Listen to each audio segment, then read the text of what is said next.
साथियों, आज इस क्लास में एसएससी जीडी एग्जाम 2024 के लिए भारतीय संविधान के पूरे 100 महत्वपूर्ण प्रश्न देखेंगे। तो आज का ये क्लास आपको शुरू से अंत तक देखना है। साथियों, जीडी कांस्टेबल 2024 का पेपर आपका फरवरी से स्टार्ट है, जो कि मार्च तक चलेगा। और देखिए, ये जो क्वेश्चंस आपको करवाएंगे आज, ये काफी महत्वपूर्ण प्रश्न हैं जो कि साथियों पेपर में स्किप भी हो जाते हैं।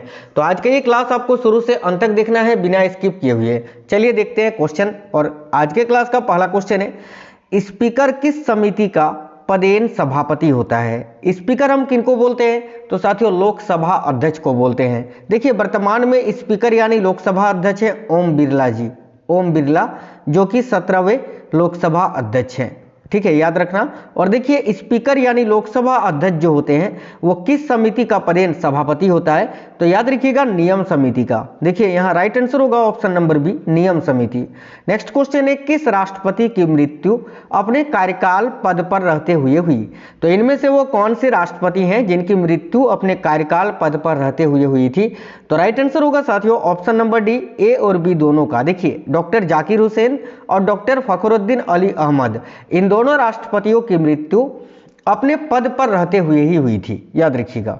नेक्स्ट क्वेश्चन देखिए, स्पीकर की अनुपस्थिति में संसद के दोनों सदनों की संयुक्त बैठक की अध्यक्षता कौन करता है? अब देखिए, संसद का जो दोनों सदन है, राज्यसभा और लोकसभा, इन दोनों का संयुक्त अधिवेशन जो होता है उसकी अध्यक्षता करते हैं स्पीकर यानी लोकसभा अध्यक्ष। क्वेश्चन में पूछा यह गया है कि स्पीकर की अनुपस्थिति में संसद के दोनों सदनों की संयुक्त बैठक की अध्यक्षता कौन करेगा?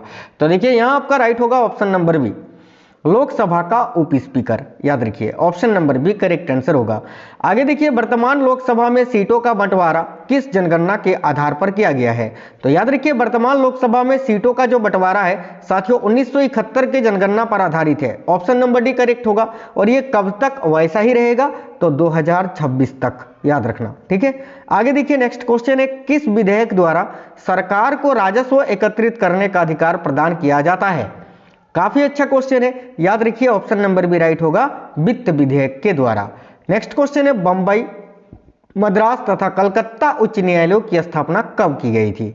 तो याद रखिएगा, बंबई, मद्रास और कलकत्ता उच्च न्यायालयों की स्थापना 1861 में की गई थी। इन तीनों ही उच्च न्यायालयों की स्थापना, ऑप्शन नंबर डी करेक्ट होगा।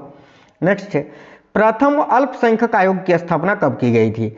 याद रखिएगा, प्रथम अल्पसंख्यक आयोग की स्थापना जो है वो 1979 में की गई थी साथियों। ऑप्शन नंबर डी करेक्ट होगा, 1979 में। अगला क्वेश्चन है, संसद द्वारा पारित विधेयक पर राष्ट्रपति किस प्रकार की वीटो का प्रयोग कर सकता है? याद रखना, संसद के द्वारा जो विधेयक पारित होता है, भारत के राष्ट्रपति जो होते हैं वो साथियों देखिए, सीमित वीटो, स्थगन वीटो और जेबी वीटो, उपयुक्त सभी प्रकार के वीटो का प्रयोग कर सकता है। आगे देखिए, इनमें से कौन सी शक्ति सर्वोच्च न्यायालय को प्राप्त है? इनमें से कौन सी शक्ति है जो केवल सर्वोच्च न्यायालय को प्राप्त होता है? तो याद रखिए ऑप्शन नंबर ए, न्यायिक पुनर्विलोकन का अधिकार। ठीक है, आगे नेक्स्ट क्वेश्चन है, संविधान के किस अनुच्छेद में भारत रत्न, पद्मश्री इत्यादि अलंकृत उपाधियों की स्थापना की गई है? तो याद रखिए, इसका राइट होगा अनुच्छेद 18 में, ऑप्शन नंबर बी। अगला क्वेश्चन है, भारत के कितने राज्यों में विधान परिषदें हैं? तो ये सिंपल क्वेश्चन है। देखिए, भारत के कुल अभी वर्तमान में कितने राज्यों में विधान परिषदें हैं? तो 6 राज्यों में, ऑप्शन नंबर सी करेक्ट होगा। अगला क्वेश्चन है, प्रशासनिक, देखिए, प्रशासनिक प्राधिकरण के निर्णय के विरुद्ध कोई भी पीड़ित सरकारी कर्मचारी किसके सम्मुख अपील कर सकता है? तो याद रखिए, सर्वोच्च न्यायालय यानी सुप्रीम कोर्ट के सम्मुख। आगे नेक्स्ट क्वेश्चन ये रहा, लोकसभा को अनिश्चित काल के लिए कौन स्थगित कर सकता है?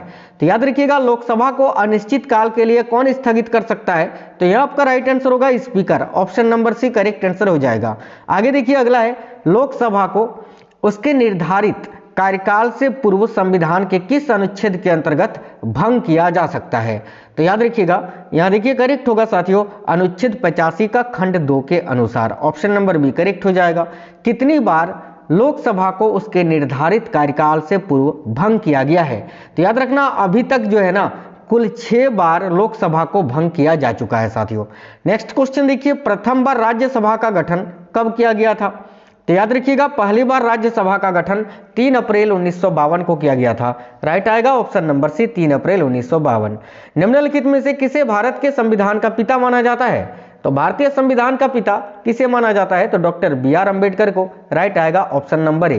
पंचायती राज किस विचारधारा पर आधारित है?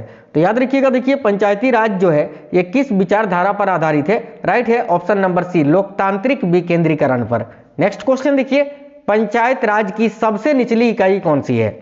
तो मैं ध्यान से देखिएगा, पंचायत राज की जो सबसे निचली इकाई होती है वो कौन सी होती है? तो ग्राम पंचायत होती है, याद रखना। और पंचायत राज की सबसे ऊंची इकाई अगर पूछे तो जिला परिषद होता है, याद रखना। आगे देखिए, संविधान की 10वीं अनुसूची किस संशोधन द्वारा जोड़ी गई? तो देखिए, संविधान की जो 10वीं अनुसूची है उसको किस संविधान संशोधन के द्वारा जोड़ा गया था? तो याद रखिए, राइट आंसर होगा साथियों, यहां देखिए ऑप्शन नंबर बी, 52वें संविधान संशोधन अधिनियम के द्वारा। ठीक है, आगे देखिएगा, निचली फौजदारी अदालतों के शिखर पर कौन सी अदालत होती है? तो सबसे निचली फौजदारी अदालतों के शिखर पर कौन सी अदालत होती है? तो याद रखिएगा, सेशन जज की अदालत, है ना।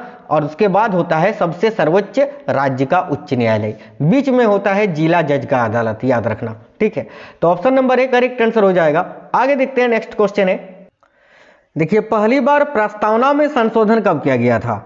तो बहुत ही अच्छा क्वेश्चन है, याद रखना। संविधान की प्रस्तावना में सबसे पहली बार संशोधन कब किया गया था? अभी तक केवल एक बार ही प्रस्तावना में संशोधन किया जा चुका है, ये भी आपको याद रखना है। और कब? तो 42वें संविधान संशोधन अधिनियम 1976 में। तो यहाँ आपका राइट आंसर होगा ऑप्शन नंबर बी, 42वां संविधान संशोधन के द्वारा। ठीक है, ऑप्शन नंबर बी यहाँ आपका राइट आंसर हो जाएगा। चलिए आगे बढ़ेंगे, नेक्स्ट क्वेश्चन है, संविधान निर्माताओं ने कौन सा लक्षण अमेरिका के संविधान से ग्रहण किया है? तो देखिएगा साथियों, संविधान निर्माताओं ने इनमें से कौन सा लक्षण है जो कि अमेरिका के संविधान से ग्रहण किया है? तो देखिए, न्यायिक समीक्षा, मौलिक अधिकार, सर्वोच्च न्यायालय के न्यायाधीशों को पद से हटाने की विधि, ये जो सभी प्रकार की विधियां हैं, यानी उपयुक्त सभी, ऑल करेक्ट होगा। ये सारी विधि या सारा लक्षण जो है अमेरिका के संविधान से भारतीय संविधान में लिया गया है। तो option number D right answer होगा। नेक्स्ट क्वेश्चन है, भारतीय संविधान का कौन सा भाग प्रेस की स्वतंत्रता को सुनिश्चित करता है? तो याद रखिएगा, राइट आंसर होगा अनुच्छेद 19, ऑप्शन नंबर सी। आगे देखिए, नेक्स्ट है, मौलिक अधिकारों का मुख्य उद्देश्य क्या है? तो मौलिक अधिकार की बात करें तो जिसका प्रावधान संविधान के अनुच्छेद 12 से लेकर 35 तक में किया गया है और संविधान के भाग 3 में किया गया है, और ये अमेरिका के संविधान से लिया गया है। लेकिन पूछा है मौलिक अधिकारों का मुख्य उद्देश्य क्या है? तो राइट होगा ऑप्शन नंबर सी, व्यक्ति की स्वतंत्रता को सुनिश्चित करना। ठीक है, ऑप्शन नंबर सी करेक्ट होगा। आगे देखिए, निम्न लेखों में से कौन सा व्यक्ति स्वतंत्रता का संरक्षक है? तो इनमें से वो कौन सा लेख है जो कि व्यक्ति स्वतंत्रता का संरक्षक है? तो राइट आंसर होगा बंदी प्रत्यक्षीकरण लेख, option number B. Next question है, निम्नलिखित में से कौन सा अधिकार भारत में केवल नागरिकों को उपलब्ध है? यानी इनमें से कौन सा अधिकार है जो केवल भारत के नागरिकों को ही उपलब्ध है? तो देखिए राइट है ऑप्शन नंबर डी, उपयुक्त सभी। भाषण की स्वतंत्रता, समुदाय और संघ बनाने का अधिकार, बिना शास्त्र शांतिपूर्वक एकत्रित होने की स्वतंत्रता, उपयुक्त सभी करेक्ट होगा। नेक्स्ट है, भारतीय संविधान में प्रदत्त मूलभूत अधिकारों को निलंबित करने वाली सत्ता कौन सी है? तो देखिए, भारतीय संविधान में प्रदत्त जो मूलभूत अधिकार है इनको कौन निलंबित कर सकता है? तो यहां आपका राइट होगा संसद, ऑप्शन नंबर बी करेक्ट हो जाएगा। अगला है, संविधान शोषण के विरुद्ध अधिकार किसे प्रदान करता है? तो देखिए, शोषण के विरुद्ध अधिकार जो है ये केवल माफ करना बच्चों को प्रदान किया गया है, और इसका प्रावधान संविधान के अनुच्छेद, याद रखना अनुच्छेद 24 में किया गया है, आर्टिकल 24 में। ठीक है, आगे देखिए, नेक्स्ट है, भारतीय संविधान के अंतर्गत मौलिक अधिकारों को लागू करने का उत्तरदायित्व किसका है? तो भारतीय संविधान के अंतर्गत मौलिक अधिकारों को लागू करने का जो उत्तरदायित्व है वो साथियों किसको है? तो उच्च न्यायालय और सभी, याद रखना सभी, उच्च न्यायालय और सर्वोच्च न्यायालय दोनों को ही। तो यहाँ आपका ऑप्शन नंबर डी करेक्ट हो जाएगा, ए और देखिए उच्च न्यायालय और सर्वोच्च न्यायालय दोनों को ही, तो option number D correct answer हो जाएगा। ठीक है, आगे देखिएगा, आज का अगला क्वेश्चन आपका ये रहा। देखिए, तो राज्यों को भाषा के आधार पर गठित करने हेतु 1948 में गठित प्रथम आयोग अध्यक्ष कौन था? तो राज्यों को भाषा के आधार पर गठित करने हेतु 1948 में गठित प्रथम आयोग अध्यक्ष कौन था? तो देखिए, यहां आपका राइट आंसर होगा जस्टिस M.K. धर, ऑप्शन नंबर सी राइट है। आगे देखिए, इस समय संपत्ति का अधिकार वस्तुतः किस प्रकार का अधिकार है? तो वर्तमान समय में संपत्ति का अधिकार ये कानूनी अधिकार है, और इसका प्रावधान संविधान के अनुच्छेद 300 का ए या क में किया गया है, याद रखना। इसको 44वें संविधान संशोधन अधिनियम 1978 में क्या किया गया था कि मौलिक अधिकार की सूची से हटाकर कानूनी अधिकार या वैधानिक अधिकार बना दिया गया था। ठीक है, सरकार ने अपृष्ठता को समाप्त करने के लिए संविधान के किस अनुच्छेद के अंतर्गत कार्यवाही की है? तो देखिए अपृष्ठता का अंत ये संविधान अनुच्छेद है, संविधान के अनुच्छेद 17 में किया गया है, आर्टिकल 17 याद रखना। अगर आपसे पूछे उपाधियों का अंत किस अनुच्छेद में है तो 18 याद रखना। आगे देखिए निवारक निरोध अधिनियम किस अधिकार पर प्रतिबंध लगाता है? तो साथियों याद रखना निवारक निरोध अधिनियम ये किस अधिकार पर प्रतिबंध लगाता है? तो स्वतंत्रता अधिकार पर। ऑप्शन नंबर सी राइट होगा। शोषण के विरुद्ध अधिकार के अंतर्गत क्या बताया गया है? तो देखिए शोषण के विरुद्ध अधिकार के अंतर्गत जो है साथियों 14 वर्ष से कम आयु के बच्चों को कारखानों इत्यादि में काम करने पर प्रतिबंध है। इसका प्रावधान संविधान के अनुच्छेद 24 में है, जैसे कि मैंने अभी आपको बताया था। आगे देखिए भारत का नागरिक बनने के लिए निम्न में से कौन सी शर्त गलत है? तो देखिए भारत का नागरिक बनने के लिए कौन सा एक गलत है? तो देखिए जन्म द्वारा नागरिकता ले सकते हैं, वंशानुगत से नागरिकता ले सकते हैं, देखिए नागरिकीकरण द्वारा नागरिकता ले सकते हैं, लेकिन संपत्ति अर्जन द्वारा नागरिकता नहीं ले सकते हैं। ठीक है, तो ऑप्शन नंबर सी गलत है, यही आपका राइट होगा। आगे देखिए संविधान लागू होने के उपरांत किस मौलिक अधिकार पर सबसे अधिक मुकदमेबाजी हुई थी? तो देखिए यहाँ आपका राइट आंसर होगा साथियों संपत्ति के अधिकार पर। ठीक है, आगे देखिए नेक्स्ट है डॉक्टर बी.आर. अम्बेडकर ने किस मौलिक अधिकार को संविधान के हृदय तथा आत्मा की संज्ञा दी थी? तो याद रखिएगा बहुत ही अच्छा क्वेश्चन है ये। तो देखिए इस क्वेश्चन का राइट आंसर होगा संवैधानिक संरक्षण का अधिकार को। ऑप्शन नंबर सी करेक्ट होगा। अगला है सिफारिश किसकी सिफारिश पर भारत की संचित निधि से राज्यों को सहायता अनुदान दी जाती है? तो देखिएगा किसकी सिफारिश पर? याद रखिएगा वित्त आयोग की सिफारिश पर। Option number B. वित्त आयोग का प्रावधान संविधान के अनुच्छेद 280 में किया गया है, याद रखना। आगे बढ़ेंगे, नेक्स्ट क्वेश्चन है मंत्रिमंडल सचिवालय किसके अधीन है? तो देखिए मंत्रिमंडल का जो सचिवालय होता है साथियों याद रखना प्रधानमंत्री के अधीन होता है। ऑप्शन नंबर है प्रधानमंत्री। भारत की सर्वप्रथम चलती फिरती अदालत का शुभारंभ कहाँ हुआ है? तो भारत की पहली चलती फिरती अदालत का शुभारंभ हरियाणा में हुआ है, राइट आएगा ऑप्शन नंबर डी हरियाणा। शिशुओं के अधिकार के संरक्षण से संबंधित राष्ट्रीय आयोग का सभापति कौन है? देखिएगा शिशुओं के अधिकारों के संरक्षण से संबंधित राष्ट्रीय आयोग का सभापति कौन है? तो Shanta Sinha. Option number A correct हो जाएगा। अगला किस राजनीतिक दल को हाल ही में राष्ट्रीय दल के रूप में मान्यता प्राप्त हुई है?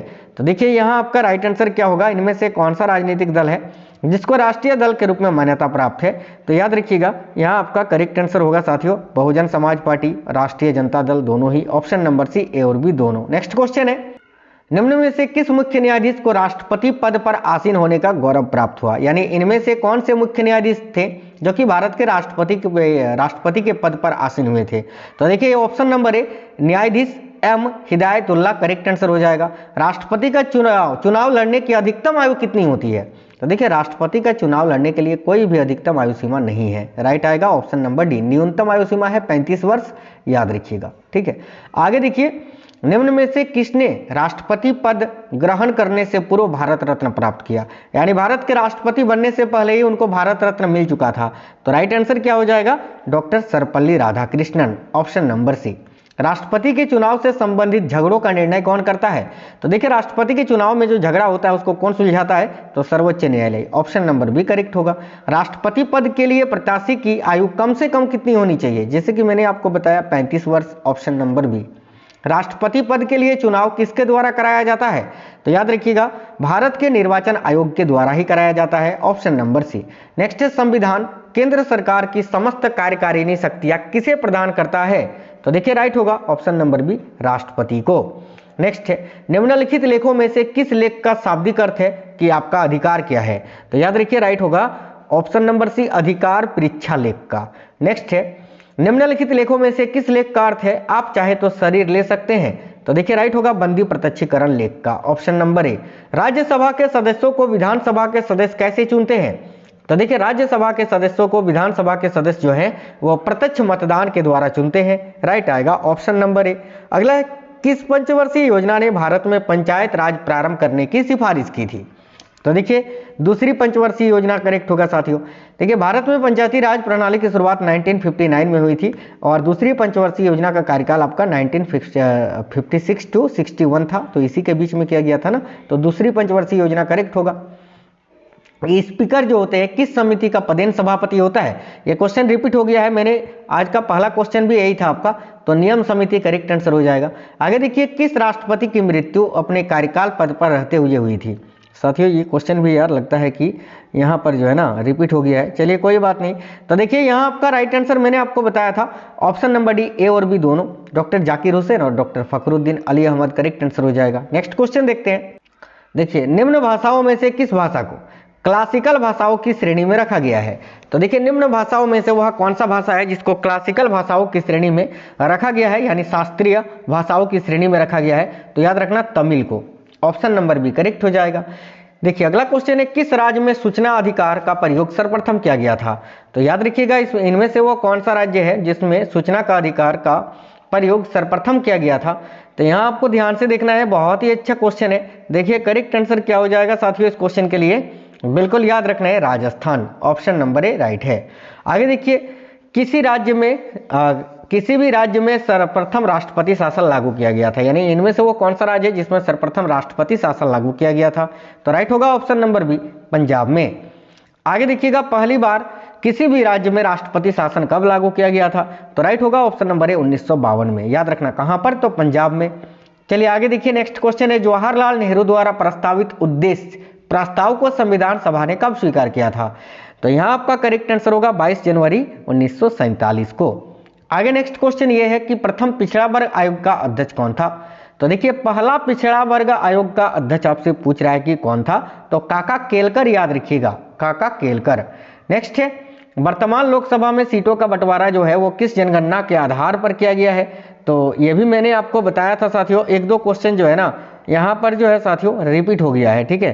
तो देखिए यहाँ आपका करेक्ट आंसर क्या हो जाएगा? तो याद रखिएगा राइट आंसर यहाँ आपका इस क्वेश्चन के लिए हो जाएगा बिल्कुल ऑप्शन नंबर डी, 1971 के जनगणना पर। भारतीय संविधान के किस अनुच्छेद में राज्य के नीति निर्देशक तत्वों का उल्लेख किया गया है? तो देखिए इस क्वेश्चन के लिए राइट आंसर होगा ऑप्शन नंबर सी, अनुच्छेद 36 से लेकर 51 तक में। साथियों राज्य के नीति निर्देशक तत्व संविधान के भाग 4 में उल्लेखित है और यह आयरलैंड के संविधान से लिया गया है, यह भी याद रखना। अगला है, राज्य के नीति निर्देशक तत्वों में निम्नलिखित में से किन किन प्रकार के सिद्धांत अंतर्निहित हैं? तो याद रखिए आर्थिक सिद्धांत, प्रशासनिक सिद्धांत और सामाजिक सिद्धांत, ये सभी ऑप्शन नंबर डी राइट हो जाएगा। भारत में संघ राज्यों का प्रशासक कौन होता है या प्रशासन कौन चलाता है? तो देखिए भारत का जो केंद्र शासित प्रदेश है उनका साथियों प्रशासन राष्ट्रपति के द्वारा होता है या राष्ट्रपति के द्वारा संचालित होता है? राइट होगा ऑप्शन नंबर ए। भारत के संपरीक्षा एवं लेखा प्रणालियों का प्रधान कौन होता है?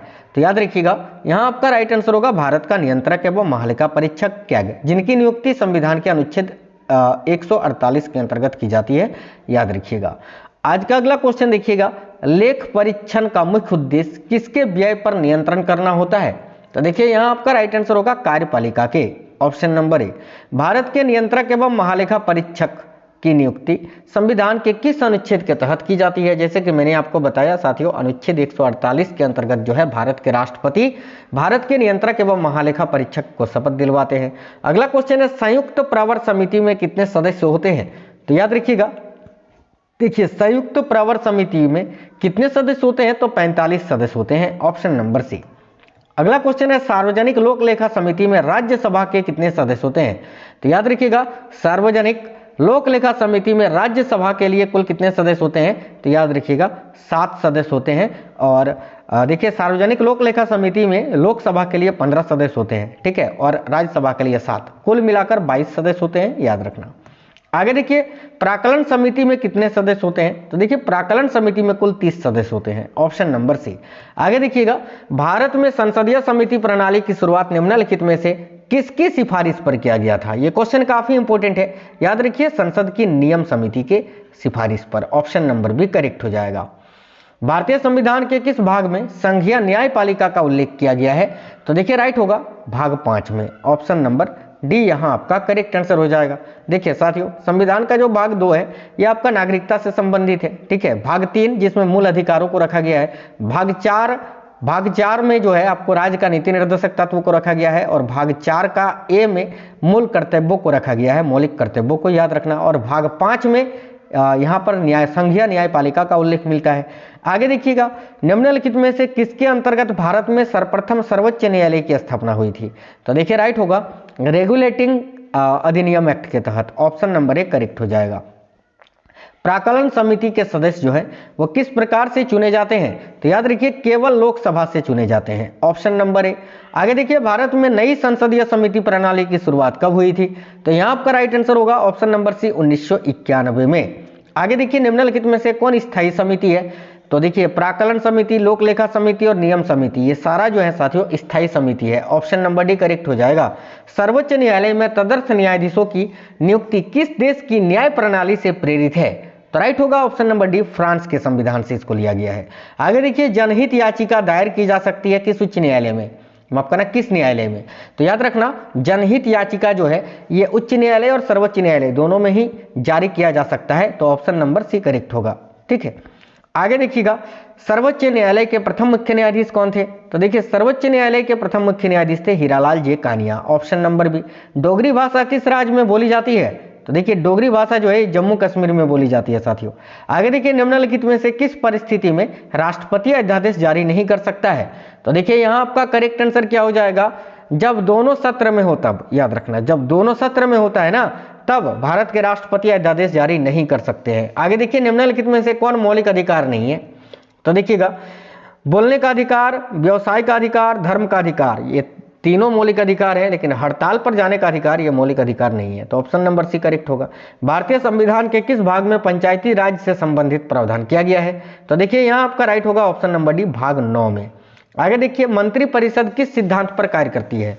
याद रखिएगा देखिए मंत्रिपरिषद जो है निजी उत्तरदायित्व सिद्धांत और सामूहिक उत्तरदायित्व सिद्धांत, उपयुक्त दोनों सिद्धांत पर काम करती है, ऑप्शन नंबर सी करेक्ट हो जाएगा। किसके अंतर्गत कलकत्ता, मद्रास एवं बंबई के उच्च न्यायालय स्थापित किए गए? तो मैंने आपको बताया था 1861 में, याद रखना भारतीय उच्च न्यायालय अधिनियम 1861 के तहत। ठीक है, नेक्स्ट क्वेश्चन देखिएगा संविधान का अनुच्छेद 312 किससे संबंधित है? तो देखिए भारतीय संविधान का अनुच्छेद 312 जो है ये अखिल भारतीय सेवाओं से संबंधित है, ऑप्शन नंबर ए करेक्ट हो जाएगा। अगला है ब्रिटिश परंपराओं के अनुरूप किस लोकसभा अध्यक्ष ने सर्वप्रथम अपने दल की सदस्यता त्याग दी थी?